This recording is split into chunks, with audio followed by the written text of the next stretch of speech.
Drage poslušalke, dragi poslušalci, gledalci, gledalke, živijo in pozdravljeni v 8. epizodi našega podcasta Okoljske zgodbe, kar dobro in pestro delo že za nami. In z mano danes ena sogovornica, vseh sogovornikov in sogovornicam vesela. Barbare sem pa še posebej vesela. Barbara Vodopivec iz Humanitasa, predsednica Barbara. Zdaj sem predsednica Humanitasa. Zakaj? Seveda tudi zato, ker poznam Barbaro kot super sogovornico, ampak tudi zato, ker je tole pa tudi tema, ki je meni zelo blizu. Zato se bova z Barbaro verjetno kar zaklepetali. Upam, da ostanete z nami. Humanitas je društvo, ki je bilo ustanovljeno leta 2000. Sem si zapisala, pa sem že vse pozabila. Torej, pred 2 letoma je bila 20-letnica. Barbara, ti si s Humanitasom, si mi rekla, tako od 2004 naprej samo malce premori in tako naprej, ampak očitno je Humanitas tvoja organizacija, ki te kliče kar naprej. Vem, da je v teh 20, se pravi zdaj 22 letih, ogromno stvari se zgodilo, se naredilo. V Slovenijo je Humanitas, vsaj kot jaz vem, najbrž prvi prinesel pojem globalno učenje. In zdaj me v bistvu zanima, kaj pomeni kritično globalno učenje. Potem bi te pa prosila, če bi pa izpostavila kakšen projekt, ki je tebi blizu, ki ga šteješ kot uspešnega iz zgodovine in zdaj.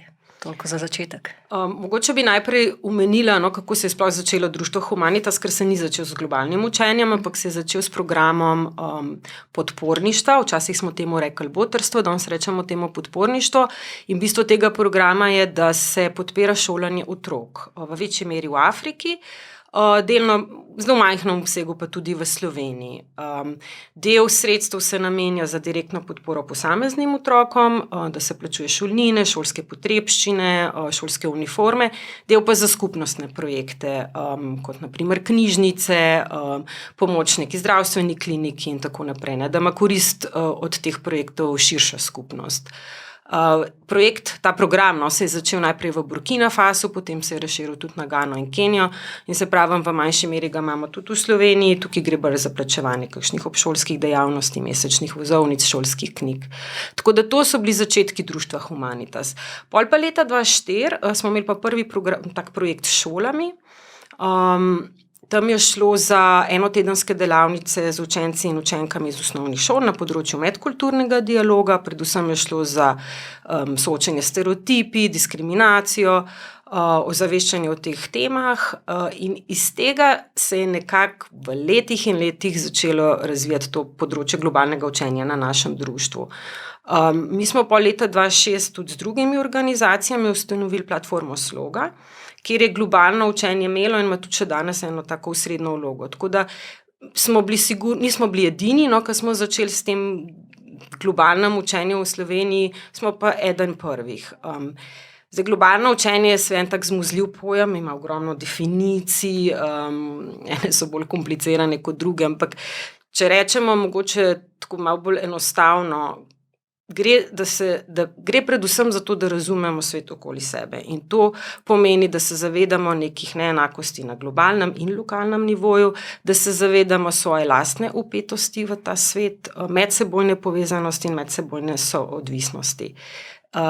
Mi predvsem to globalno učenje se trudimo na področju izobraževanja, formalnega izobraževanja, vključevati, tukaj gre torej predvsem za delo s šolami, učenci in učenkami, po zadnjih letih tudi veliko bolj z učitelji in učiteljicami. In to v bistvu v zadnjih letih je nekako postalo tudi glavno področje našega društva. Projektov smo imeli v teh letih res ogromno. Veliko imamo evropskih partnerjev, s katerimi sodelujemo tudi z organizacijami iz Slovenije. Moram reči, da bi zelo težko izpostavila tako samo enega. Mogoče bi poudarila ali pa izpostavila, da smo na primer za klub učiteljev globalnega učenja, ki je bilo ustanovljeno pred 5 leti, dobili tudi evropsko nagrado, tako da to je ena sigurno taka dobra praksa, kjer sodelujejo učitelji iz slovenskih šol. In tukaj potekajo potem razne usposabljanja, delavnice, da se ti učitelji nekako izobražujejo na tem področju in se z njimi sodeluje. Zdaj, jaz bom prebrala iz vaše spletne strani, kako vi razumete kritično globalno učenje, zato da bo našim poslušalcem, gledalcem bolj jasno, o čem sploh govoriva. Ne? Pomeni to raziskovati povezave med mojo zgodbo in dogajanjem v svetu. Razmišljati o globalizaciji, kakšni so razlogi in kakšni so posledice. Govoriti o revščini in neenakosti. Preizpraševati razmerja moči in njihovo zgodovinsko ozadje, opozarjati na dezinformacije, širjenje stereotipnih predstav, spodbujati dvom in se zavzemati za pravičnost. To so vse te teme, ki so v današnjem času medsebojne povezanosti in soodvisnosti izjemno pomembne. Vsakič, ko se tule usedem s svojimi gosti, pridemo do vprašanja kompleksnosti. Vedno. Ne glede na to, o čem se pogovarjamo, ali se pogovarjamo o velikih sesalcih v morju, recimo z Morigenisom, ali se pogovarjamo tako kot nazadnje z Greenpeaceom in mladimi za podnebno pravičnost o podnebni krizi. Neverjetna prepletenost in kompleksnost sodobnega sveta. Zdaj, midve bi danes govorili predvsem o povezavi z okoljem, ker smo pač okoljske zgodbe. Ne? In jaz bi te na začetku vprašala, kako ti po vseh teh letih dela in izkušenj danes dojemaš svet, v katerem živimo? Kakšne misli, kakšne podobe, kakšne besede se ti najprej pridejo na pamet? Tako čisto na eni zelo osebni ravni bi rekla, da se mi z leti zdi delovanja, raziskovanja, potovanja, da svet, včasih se mi zdi, da ga vedno manj zares razumem.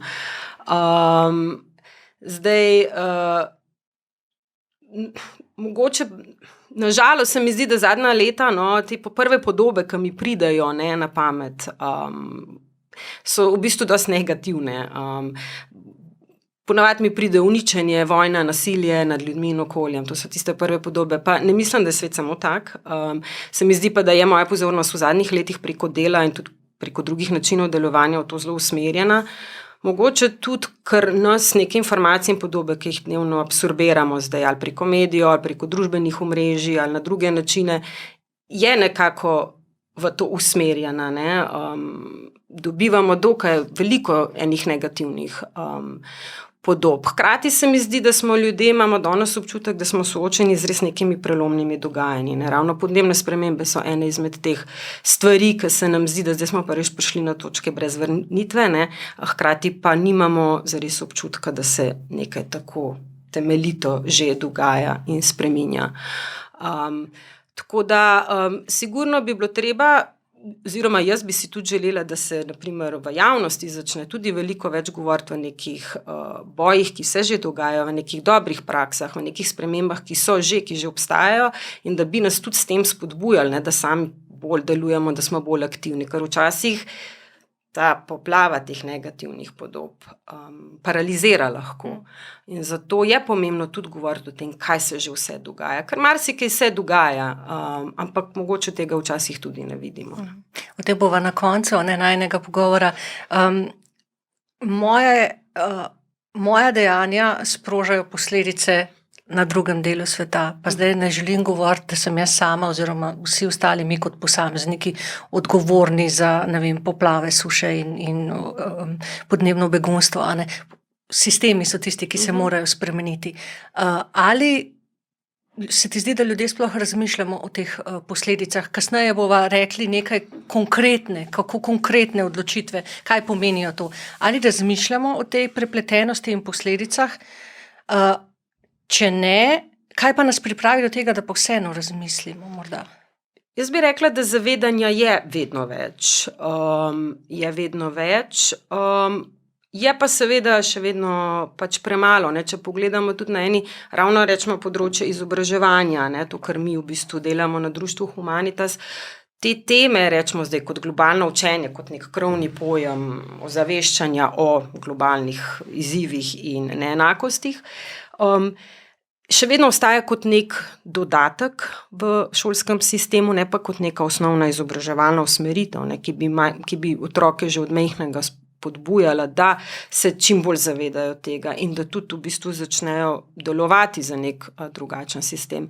Jaz mislim, da danes svet, ta neoliberalni kapitalistični sistem je usmerjen v to, da se troši, da se producira, da se uničuje, kar konec koncev tudi uničenje prinaša lahko neko rast. In v bistvu zato, da mi se zavedamo in se učimo o teh neenakostih, lokalno in globalno, zahteva tudi en izrazito kritičen premislek o tem sistemu in tudi iskanje nekih alternativ. In to je seveda zelo zahtevno in težavno in naporno in je to treba delati vztrajno. Mislim pa, da seveda ljudje pride tudi do premikov, ampak mislim, da je to en dolgotrajen proces, da se ljudje začnemo tega bolj zavedati, ne? Da je dolgotrajen proces, da so potrebne neko tudi izkustvo, ravno mogoče na področju izobraževanja, kar je tudi pomembno pri globalnem učenju, je to, da tukaj ne gre samo za posredovanje informacij. Pri globalnem učenju so metode izrednega pomena. Kako mi te informacije? Ponavadi globalno učenje zelo poteka preko raznih delavnic, kjer imajo otroci možnost tudi na nek način v nekem okolju dobiti določeno izkušnjo. Tako da izkustvo se mi zdi tukaj zelo pomembno. Ampak se mi pa zdi, da tukaj predvsem je to en dolgotrajen proces, ne? In zahteva veliko nekega časa. No? Zdaj bom jaz prebrala par podatkov, ker bi rada v tem najnem pogovoru upozorila predvsem na dve stvari. Ne? Gospodarska, družbena in politična neenakost in okoljska kriza so med seboj prepletene. In na drugo stvar, da bogatstvo evropskih držav, oziroma rečemo temu zahodno-severnega sveta, sloni na strukturah, ki izvažajo najhujša okoljska in druga bremena v druge predele sveta. In to je dejstvo. Zdaj, tule nekaj podatkov o skrajni neenakosti. Po podatkih Oxfama so bili leta 2019 svetovni milijarderji, gre le za nekaj več kot 2000 ljudi, premožnejši kot 4,6 milijarde ljudi po vsem svetu. To so nore številke. Približno procent svetovnega prebivalstva nadzoruje približno 45% svetovnega premoženja. Glede na to, da so to podatki, ki so stari 3 leta, bi jaz rekla, da so se tule procenti še malce spremenili. In seveda tisti z dohodkom in premoženjem, privilegirani, imajo seveda veliko večji okoljski odtis. Barbara, kako smo prišli do tega? Da imajo eni še več denarja, moči, vpliva, eni pa še manj. Da eni sanjajo o kolonijah na Marsu in tja tudi skoraj letijo na Luno, drugi pa živijo s $0,5 na dan. Kako smo prišli tako daleč? To je zelo tako zgodovinsko vprašanje. V to jaz glih mogoče tukaj ne morem imeti, tudi bi rekla, prav zahtevala enega zgodovinarja, mogoče tukaj, da bi na to bolj natančno odgovoril. Ne? Vsekakor moramo tukaj gledati zgodovinsko in kolonializem, pa tudi danes neokolonializem, moramo gledati razvoj neoliberalnega kapitalističnega sistema, ne? Ki pač deluje zato, ker te neenakosti so. Ta sistem, temelj sistema današnjega so te neenakosti, o katerih govorimo. In naprimer te podatki, ki si jih zdaj omenila, sigurno so se že spremenili, ker ravno Oxfam je tudi poročal, da v zadnjih 2 letih, odkar je bila epidemija, se je 10 milijarderjem bogastvo podvojilo. In če pogledamo to, na drugi strani pa milijarde ljudi, ki so se zaradi epidemioloških ukrepov znašle dobesedno na robu preživetja, zato ker veliko ljudi je odvisno od dnevne ekonomije. Naprimer, če pogledamo države, kjer mi delujemo, Burkina Faso, Gana, ogromno ljudi mora v dnevu zaslužiti nek določen dohodek, če ne so lačni, in ker zaradi epidemije mogoče enih stvari niso mogli početi, so se dobesedno znašli na robu preživetja. Tako da, v bistvu sistem, ki danes je vzpostavljen, mora imeti te neenakosti, da deluje. In seveda moč se je tako, bogastvo in moč se je tako skoncentrirala v neki peščici, predvsem ljudi in podjetij, ne? Tako kot podjetja so danes bogatejša kot mogoče, imajo več denarja kot BDP nekaterih držav. In tem ni v interesu seveda, da bi se ta sistem spremenil. Tako da, to ima eno zelo dolgo svojo zgodovino, ampak prišli smo zelo daleč. In te vzvode moči je seveda danes težko zamajati, ne? Oziroma ta razmerja neenaka, na enakih moči. Kar ne pomeni, da se ne dogaja na nekih lokalnih nivojih tudi, ampak so pa zelo močna in vztrajna. Ne. Ravno v prejšnjem podcastu je Katja Huš iz Greenpeacea dejala, da je direktor British Petroleum, mislim, da BP, skratka ta kratica, dejal, da imajo toliko dobička, da praktično ne vedo, kam z njim. Ne? Ja. No pa se tudi to, kar si omenila, ta Marsa, ne, če pogledamo direktorja Amazona Bezosa, ne, ki je eden izmed teh, ki sanja o tem, kako bo razvijal na Marsu nove kolonije. V tem času se je njegovo bogastvo podvojilo, medtem ko po drugi strani pa so zelo pogosta poročila o delavcih iz njegovih tovarn, ki delajo prekomerno, nimajo dopusta, ne morejo niti na stranišče, ne smejo se sindikalno združevati in tako naprej. In njegovo bogastvo je mogoče ravno zato, ker ima take delavce. Ne? Ker je sistem postavljen, da lahko on to ima, take delavce. Včasih se zdi res, ker lahko, ne? Ker lahko. Kako ta koncentracija skrajnega bogatstva na eni strani in skrajne revščine na drugi ustvarja začarane kroge? A lahko en konkreten primer takšnega začaranega kroga, recimo? Mislim, zdaj tukaj, če gledamo, živimo v neki res potrošniški družbi, in ki je usmerjena v to, da moramo čim bolj producirati, čim več kupovati, čim več trošiti, ne, zato da lahko sistem deluje. In vse, kar pravzaprav mi dnevno uporabljamo, ne, potuje preko nekih določenih takih začaranih krogov. Ne. Če pogledamo od oblačil, ki jih nosimo, od telefonov, ki jih uporabljamo, ne. Zdaj ravno mogoče, če se postavimo na kratko pri oblačilni industriji, mi že zjutraj nekaj vstanemo, obleke, ki jih oblečemo, naprimer, če so narejene z bombaža, ki je zrastel ali v Uzbekistanu ali Burkini Faso, narejene so bile obleke v Bangladešu, v Filipinih, mi to zdaj oblečemo, spodbuja nas tukaj z raznim marketingom, da moramo vsak dan kupiti čim več teh stvari, čim več potrošiti, kvaliteta je slaba, nas tudi sili k temu menjanju, ne, nenehnih dobrin. In ta hitra moda, v bistvu se ne zavedamo cene. Te dobrine so poceni, ne? Lahko danes kupimo majčko za 3 evre, hlače za 5 evrov in ne vidimo cene, ki je prave cene. Nekdo vedno plača. Mi plačamo 5 evrov mogoče v denarju, ampak ceno pa vedno nekdo plača. To so na primer delavci in delavke, ki so te stvari proizvedli, to je okolje, v katerega so se stekle različne kemikalije pri pridelavi. In ponavadi potem tudi ta obleka, ki jo zavržemo, ne, ali konča nekje v smeteh, velikrat se pa izvozi mogoče v kakšne afriške države, kjer se potem ali prodaja na lokalnih trgih in ponovno mogoče uničuje lokalno proizvodno kakšnih oblačil, ali pa se uničuje, vrata kot odpadek, ne, ki ostane pač v naravi in okolju. In to je en tak začaran krog, ki ga veliko izdelkov prepotuje, ki jih trošimo. Mogoče to kot tej ceni, ne, če se spomnimo 10 let nazaj, oziroma leta 2013, ne, je bila v medijih taka dosti bolj opazna zgodba, to je, ko se je sesula tovarna v Bangladešu, tekstilna tovarna. Tam je vodstvo vedelo, da je tovarna v zelo slabem stanju, bila je zgrajena na močvirnatih tleh z zelo slabimi materiali, prišlo je že do evakuacije dan prej. Potem pa so zaradi naročil, niso hoteli izgubiti naročila, želeli so pač ujeti roke, so pač grozili svojim delavkam, da morajo priti delati. So prišle delati in jih je umrlo 1134. Ne. To je bila ena takih večjih nesreč v zadnjem desetletju, ki je res razkrila eno bedo te pravzaprav hitre mode in nekako celotnega tega gospodarskega sistema, ki ga živimo. Ne. Še 2 primera sva izbrali, ampak to za kasneje. V bistvu se mi sama pripeljala do tele moje druge točke. Ne. Bom spet prebrala. Črpanje virov za zadovoljevanje potreb potrošniške družbe je osnova materialnega gospodarstva in temeljnih vzrok skoraj vseh najhujših okoljskih problemov.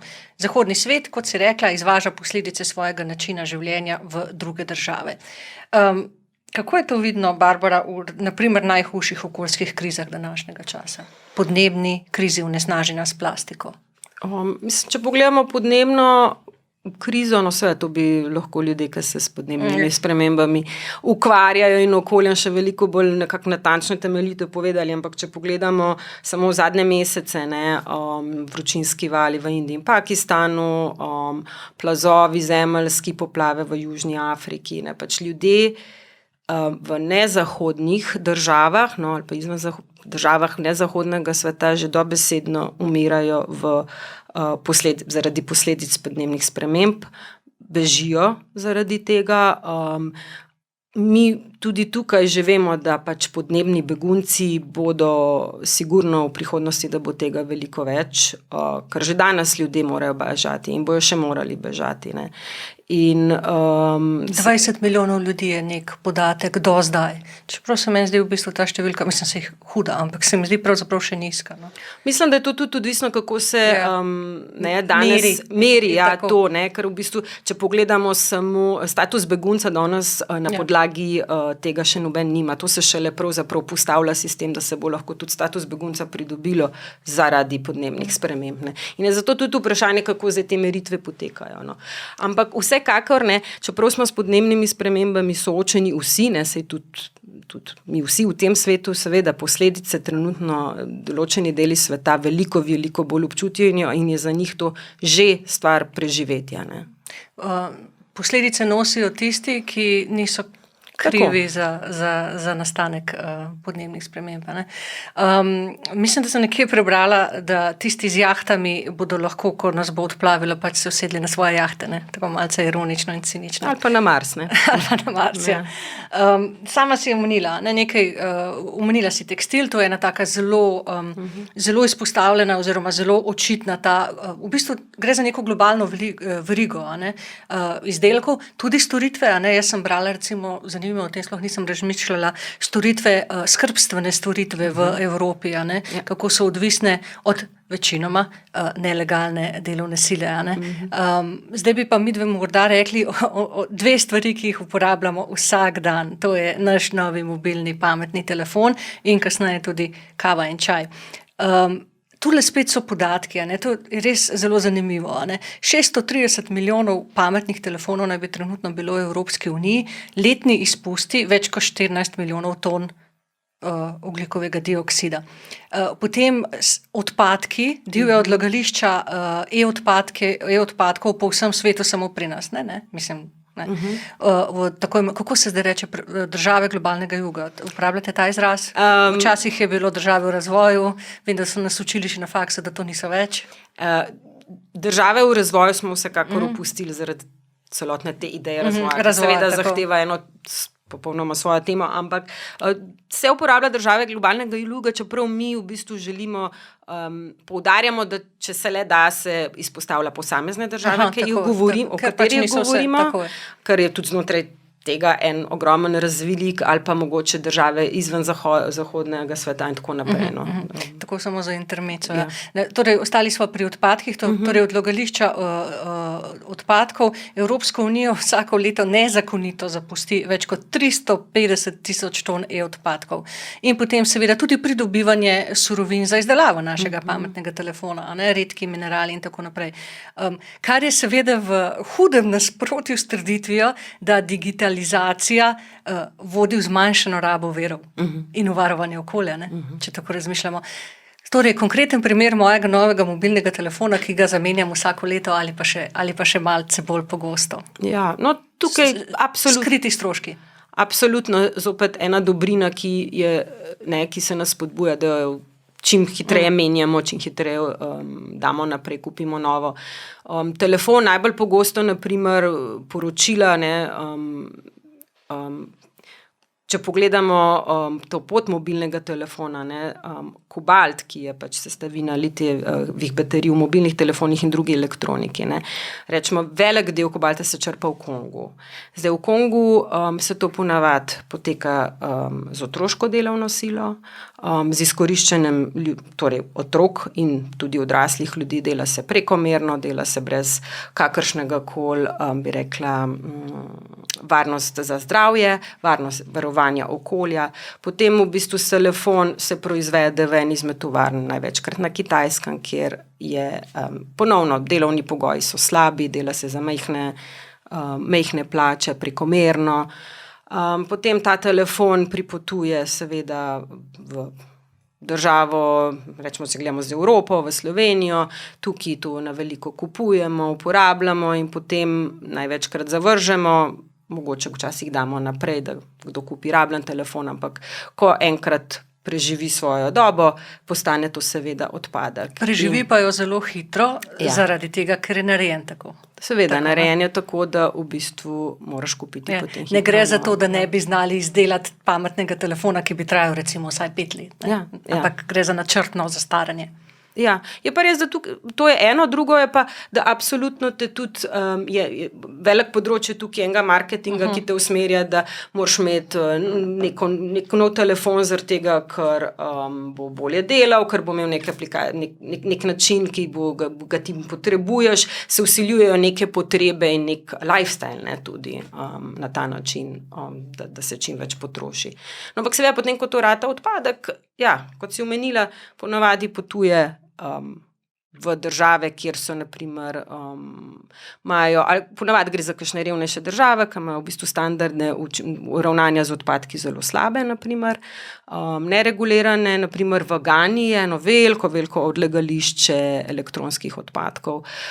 In v teh državah potem se ti odpadki uničujejo, zopet velikrat pri tem sodelujejo otroci, so otroci vključeni v ta proces, veliko je zraven strupov, kar se uničuje na neprave načine, veliko gre kemikalij v okolje in v bistvu s tem smo naredili en tak krog. Preden greva na kavo in čaja, kjer so dobre prakse in je možno kupiti kavo in čaj tudi pri nas, zato da se temu izognemo, o čemer si govorila. A je možno kupiti odgovoren pametni telefon trenutno?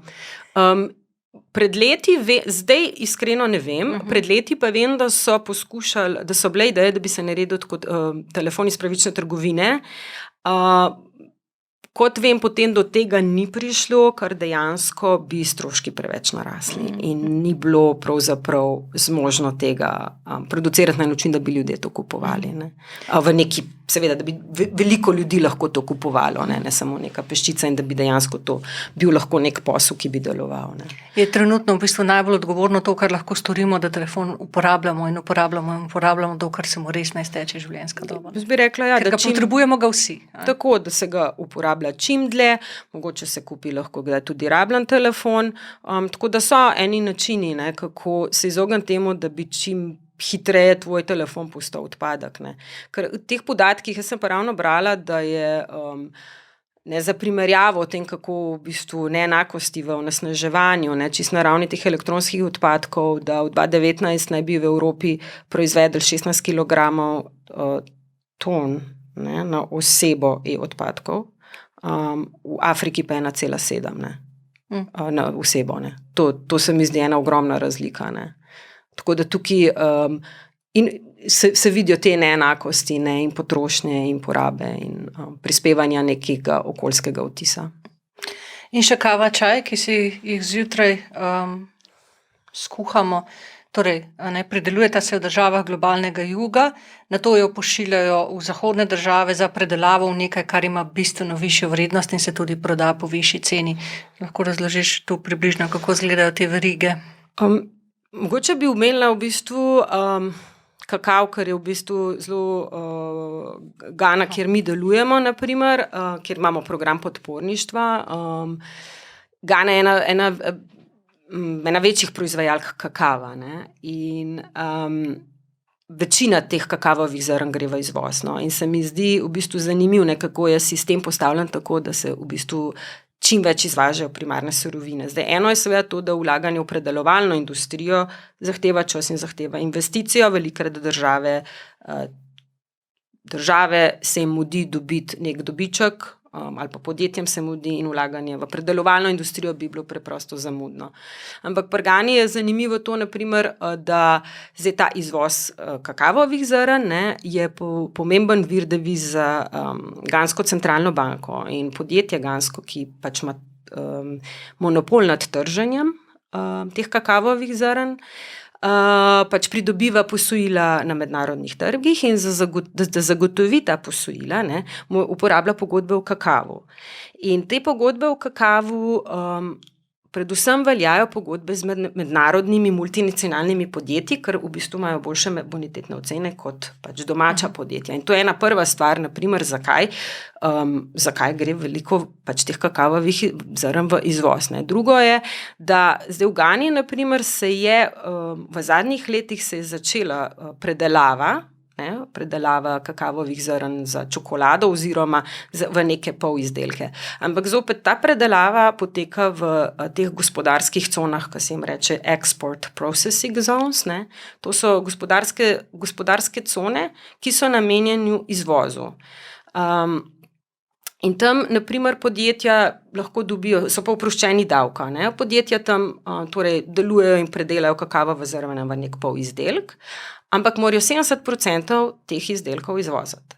Se pravi, ni namenjen, da bi predelava potekala na domačem trgu. So upravičeni tudi kakšnih davkov za uvoz, kakšnih drugih stvari, ki jih rabijo za predelavo, ne? Ampak je sistem usmerjen, da v bistvu oni čim več tega izvažajo. V Gani in še to, da v bistvu tukaj pomeni, da ta druga podjetja, ki delujejo izven teh con, ki želijo mogoče ustvarjati za domači trg, ne morejo konkurirati. Ne? In je skoraj ceneje, velikokrat je potem ceneje, da ta izdelek potuje, rečemo v Evropo, kjer dobi svojo končno obliko, naprimer čokolado, in se vrne nazaj v Gano, ne pa, da v bistvu bi celoten postopek potekal tam. Ne? Meni se je zdelo to blazno, meni je to zelo zanimivo, zato ker se vidi dobro, kako je sistem narejen, da pravzaprav točno to, kot si omenila, da so določene države kot vir nekih naravnih, nekih primarnih surovin, potem pa v bistvu tukaj dodajamo vrednost. In to seveda bi se dalo tudi spremeniti, ampak trenutno je sistem postavljen, da v bistvu poteka tako. Je pa za Gano se mi zdelo ravno zanimivo, da je predsednik Gane se pred enim letom ali dvemi zavzel za to, da bi vsaj 50% predelave zdaj kakavovih zrn potekali doma, v Gani. Ne. Torej je želja, neka tendenca, da Gana ne bi bila več ta samo izvoznica primarnih surovin. Ne. Zdaj, koliko pa se bo to v teh letih realiziralo, je pa za videti. Ne. Ampak, če bo se to razvijalo v to smer, se lahko tudi vidi, kako so pomembne te politične odločitve, ne, da lahko vplivajo na neko delovanje teh trgov in sistemov. No. Torej, obstaja razlog, da imamo v Evropi pražarnice kave in da ne prihaja kava pražena že k nam. S kavo je enako, tako. Seveda. V bistvu s kavo je enako in vsa dodana vrednost pač poteka tukaj. Ne. Tudi velikrat, ravno tako kot s primeru s kakavom, velikrat, da potem ta produkt, kava kot nek končni izdelek, je na lokalnem trgu predraga, je ne pijejo velikrat. Ne vem, če pogledamo Gvatemalo, ker sem jaz kar nekaj potovala, kava, proizvajalka kave, večinoma za izvoz. Ne. Šele v zadnjih letih se pač razvija nek ta lokalni trg kave, ampak preprosto je predraga. Lahko kaj poveš o razmerah, v kakršnih poteka pridelava teh osnovnih surovin, kakav, čaj, kava? Kakav zopet v Gani je ogromno poročil, koliko je tukaj naprimer otroškega dela. Te delovne razmere za vse te dobrine, o katerih se pogovarjava, od telefonov do oblačil, do teh kave, čaja, gre za nek isti vzorca. Ne. Ljudje delajo preveč, v zelo težkih pogojih, ki so lahko nevarni zdravju, seveda so nevarni tudi velikrat za okolje. Otroško delo seveda je eden velikih problemov, tako da to praktično najdemo po celem svetu in za skoraj vse dobrine, ki jih uporabljamo. Kako se lahko jaz kot potrošnica temu izognem, je pa tudi že znano. Ne? Zdaj seveda eno je to gibanje pravične trgovine in pravična kava, pravični kakav, pravični čaj iz pravične trgovine, torej pravična trgovina kot nek sistem, ki naj bi bila alternativa konvencionalni trgovini, kjer se upoštevajo neki delovni standardi, da se ne uporablja tudi seveda otrok za proizvodnjo teh izdelkov, da se spoštuje okolje, po domače povedano, da se spoštuje okolje in ljudi. Standarde. Ja. Pač. Tako da pravična trgovina tudi v Sloveniji, mislim, da je dobila eno prepoznavnost. Humanitas je eden od soustanoviteljev pravične trgovine v Sloveniji, ne, ki je zdaj tudi svoja trgovina, Tri muhe. So pa pravično trgovinski izdelki danes dostopni tudi v drugih trgovinah. Tudi sigurno na ta način se da, rečemo, izogniti temu, da kupujemo izdelke, ki so bili proizvedeni v nekih kontekstih izkoriščanja ljudi in okolja. To je pa zdaj zadnji sklop najnih vprašanj. Ne? Torej, ali lahko spremenimo spet svet s potrošniškimi odločitvami, če ostale strukture ostajajo nespremenjene? To, o čemer si govorila prej, ekonomske, gospodarske, politične. Ne? Koliko po tvojem mnenju se da spremeniti, če sem jaz, ti, vsi ostali odgovorni in odgovorni potrošniki? Jaz mislim, da seveda je tudi ta raven pomembna. Ne bi jo zanemarila. Kot potrošnik seveda lahko spodbujamo podjetja, da nekaj prodajajo, da se gre bolj. Vse smo videli v zadnjih letih, se je šlo tudi v več, lahko danes skupno ekoloških, lokalno pridelanih izdelkov, pravično trgovinskih izdelkov. Tako da kot potrošniki lahko na to vplivamo. Lahko vplivamo z bojkoti tudi na to, da se nekaj ne prodaja. S tem, ko v bistvu mi kupujemo na določen način, lahko tudi širimo neko zavedanje v lastni okolici, pa ne samo potrošništvo, lahko se odločimo, da bomo bolj reciklirali, ponovno uporabljali stvari, uporabljali knjižnične reči, naprimer, ne, da ne kupujemo, ampak si izposojamo, popravljamo. Na ta način mislim, da lahko v svojem okolju dajemo nek dober zgled. Seveda pa mislim, da je to en manjši del tega, je nujen, ampak absolutno je treba delati na sistemskih spremembah, ker težko bo prišlo do nekih bolj temeljitih sprememb, če ne bomo stremeli k temu, da pride do nekih političnih odločitev in nekih bolj temeljitih gospodarskih in družbenih sprememb. Seveda to se mi zdi, to je seveda, kot smo mogoče že na začetku rekli, to zahteva čas, zahteva vse neke vztrajnosti. Jaz bi temu rekla, to je maraton, to je dolgotrajen proces. Mislim pa, da se da z nekim direktnim delom v lokalnem okolju in vztrajnim delom tudi vplivati na neke širše strukture. Ampak seveda ta del je tisti najbolj potreben. Treba je zamajati ta razmerja moči, in ki so danes v svetu tako neenakomerno razporejena in pride do tega, da bodo pač politike se usmerile na ta način, da bodo spoštovali ljudi in okolje. Ena kolegica Gaja iz Umonatere v podcastu, v katerem je nastopala, zelo plastično to prikazala, je rekla, cel dan potrošniki, zjutraj se zbudimo, si skuhamo kavo iz pravične trgovine, vzamemo za napot lonček iz reciklirane plastike oziroma morda sploh ne iz plastike, in potem cel dan recikliramo, peljemo se z javnim prevozom, čeprav je morda neučinkovit v Sloveniji. Ne? In potem, ko pridemo domov, zvečer smo že utrujeni od tega zavednega oziroma odgovornega potrošništva in potem, ko pride, recimo, ga je rekla ena Umonotera in reče, poslušajte, manj bo treba leteti, manj bo treba jesti mesa, ker to je dejstvo. Potem pa rečemo, ne, to pa ne. Že toliko še žrtvujem, že toliko naredim, temu se pa ne bom odpovedal. In mislim, da je to tudi nekaj, kar nas poskušajo prepričati, to odpovedovanje in tako naprej. Hkrati pa kot sva rekli, da ostalo bo pa business as usual. Torej, mi se bomo odpovedovali v nedogled, medtem ko bodo stvari tekle naprej kot tečejo. Ja, se absolutno strinjam.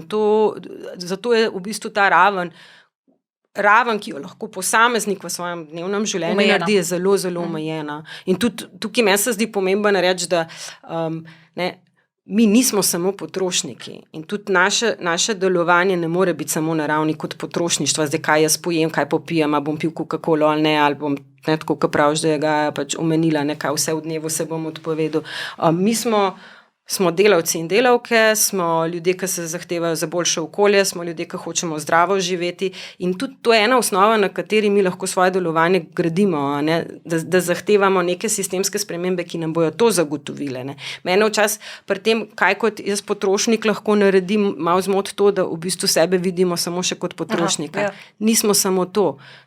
Ne? Točno to, mi smo delavke in delavci, ki ne vem, danes delamo po 12 ur na dan, zato da lahko sistem deluje kot deluje. Ne? In so samo eden izmed primerov, hočem reči, da so drugi nivoji delovanja, kjer se moramo pa seveda aktivirati in zahtevati, da bo politika naredila svoje. Ne? In smo tudi aktivni državljani, ne samo enkrat na 4 leta. Absolutno. Volitve seveda so en svoj del in so pomembne, ampak to sem rekla, tukaj zahteva eno aktivno delovanje pravzaprav ves čas v nekem svojem neposrednem okolju. Zdaj bom jaz še nekaj prebrala še iz druge strani, ker mi je zelo všeč, mislim, da spet citiram Oxfam Nemčija. Zadovoljevanje osnovnih potreb je pravica in ne dobrodelna prostovoljna gesta moralno zavednega potrošnika. To je zelo zanimiva misel. Ne? In sedaj že sama si omenila za konec politična volja, politične odločitve, ker treba je vedeti nekaj. Izkoriščanje ljudi in planeta do onemoglosti je posledica političnih odločitev. Ne? Ko vlade denarno podpirajo podjetja, ki recimo izsekavajo tropski gozd za potrebe kmetijstva ali energetike, s tem direktno subvencionirajo uničevanje življenjskih prostorov, živalskih, človeških, ljudi in rastlinskih vrst. Kakšne politične odločitve bi morale biti sprejete za zmanjšanje teh pritiskov in ali vidiš kakšno pravo smer? Zdaj, kakšne odločitve, mislim, da to je zelo, zelo nehvaležno vprašanje, ker kakšne to je odvisno tudi od področja, je izredno kompleksno in v bistvu zelo težko odgovoriti. Absolutno pač tukaj mislim, da je ogromno je že gibanj, dobrih praks na tem svetu, v Sloveniji, izven Slovenije, ki imajo odgovore ali pa ki imajo ideje in zdaj v bistvu kako politika se mora naučiti poslušati. Politične institucije, politični odločevalci se morajo naučiti poslušati te ljudi, te prakse, ne pa samo pač v bistvu nekih trgovcev z novci. Ja, tako. Ne? In to je verjetno eden ta, se meni zdi, ključnih izzivov, kako priti do tega, da bodo vsa ta gibanja, vse te iniciative, ki obstajajo, ki so res mnogoplastne, mnogotere, ogromno jih je, da bodo slišane in da bo lahko tukaj se prevesel od te, da je samo zgolj neka dobra praksa na terenu, ne, do neke bolj sistemske spremembe. Tako da, se pravim, kakšne spremembe so potrebne, mislim, da tukaj ogromno ljudi, ki že ve kakšne, ne, tako na področju nekega trgovine, varovanja okolja, proizvodne, ogromno drugih rešitev že obstaja, samo slišane morajo biti, ne. Hotela sem te izvati v resnici za to, ne? Zeleni dogovor Evropske unije, s katerim se Evropska unija zelo hvali, pa samo en del bi jaz tu vnozela. Ne? Pred kratkim letos pomladi so predstavili ukrepe glede tekstilne industrije, ravno to, o čemer se ti govorila. Ne?